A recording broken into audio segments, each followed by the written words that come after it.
J'ai commencé à me moquer de mon oncle à chaque réunion de famille, jusqu'à ce qu'il en pleure. J'ai commencé à me moquer de mon oncle à chaque réunion de famille, sans trop savoir pourquoi. C'était devenu une habitude, presque un rituel. Il arrivait toujours en retard, avec ses vêtements un peu froissés, son air distrait, et son éternel sourire gêné. Tout le monde l'aimait bien, mais personne ne le prenait vraiment au sérieux. Moi, j'en avais fait mon terrain de jeu.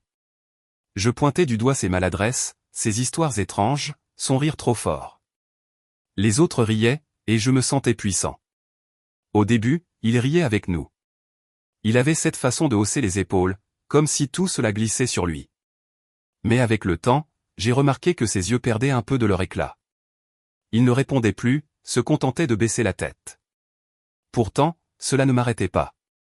Au contraire, je trouvais cela encore plus amusant.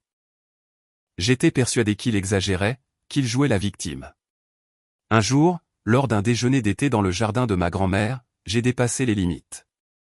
J'ai fait une remarque particulièrement cruelle, juste pour provoquer les rires. Le silence qui a suivi m'a surpris. Mon oncle n'a rien dit. Il a simplement quitté la table, calmement, sans un mot.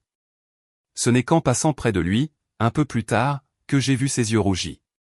Il avait pleuré. Mon oncle, l'homme que j'avais toujours vu si doux, si détaché, pleurait à cause de moi.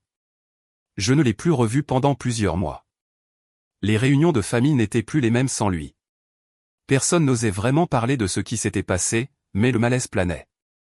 J'essayais d'ignorer ce poids dans ma poitrine, en vain. Un soir d'automne, ma tante m'a confié qu'il traversait une période difficile depuis longtemps. Il avait perdu son emploi, et son fils venait de partir vivre à l'étranger. Tout ce que je prenais pour de la distraction n'était en réalité qu'une manière de cacher sa peine. Je me suis senti minuscule. J'avais ri de sa douleur sans même le savoir. Pendant des jours, je n'ai cessé de repenser à son regard ce jour-là, à la honte qui devait l'envahir devant tout le monde. La prochaine fois qu'il est revenu, c'était à Noël. Il semblait plus calme, presque apaisé. Moi, je n'osais pas croiser son regard. Quand il m'a souri, un sourire sincère mais fragile, j'ai compris que je n'aurais jamais dû chercher à briller en éteignant quelqu'un d'autre.